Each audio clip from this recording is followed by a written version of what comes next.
రాష్ట్ర పంచాయతీ రాజ్ ఇంజనీరింగ్, గ్రామీణ తాగునీటి సరఫరా విభాగాల ఆధ్వర్యంలో పెద్ద ఎత్తున పనులు చేపడుతున్న నేపథ్యంలో అంతర్గత క్వాలిటీ కంట్రోల్ విభాగం ప్రక్షాళన ప్రభుత్వం చర్యలు తీసుకుంది. ఈ వ్యవస్థ సమర్థంగా పనిచేసేలా ఇందులో మార్పులు చేర్పులు చేయాలని నిర్ణయించింది. క్వాలిటీ కంట్రోల్ విభాగాన్ని బలోపేతం చేయడం ద్వారా పనుల్లో నాణ్యత పరంగా లోపాలను ఆస్కారం ఉండదని ప్రభుత్వం భావిస్తుంది.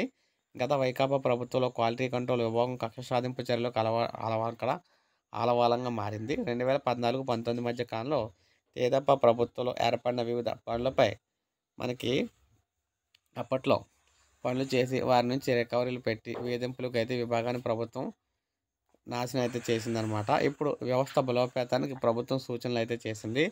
కొత్త పోస్టులు లేకుండా ఉన్న ఇంజనీర్ల సేవలను సమర్థంగా ఉపయోగించుకోవాలి. రోడ్డు, భవనాలు, జలవనరుల శాఖ ఇంజనీర్లకు డిప్యూటేషన్లు అయితే ఇవ్వాలి. బాగా పనిచేసే ఇంజనీర్లకు ప్రోత్సాహకాలు అందించాలి.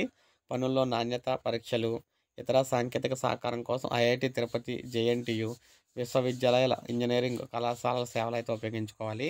అవసరమైన చోట మనం చూసుకున్నట్లయితే యూనివర్సిటీల్లోని ల్యాబుల్లో నాణ్యత పరీక్షలు చేయాలి. క్వాలిటీ కంట్రోల్ విభాగం నివేదికను ఈఎన్సీలు ద్వారా ముఖ్య కార్యదర్శికి పంపాలి. సో, ఈ విధంగా ఉద్యోగులకు సంబంధించి కీలక బాధ్యతలు అయితే రాబోతున్నాయన్నమాట. మొత్తంగా ఉద్యోగులన్నింటినీ కూడా ప్రక్షాళన అయితే చేయబోతున్నారు ఉద్యోగులు ఇందులోని.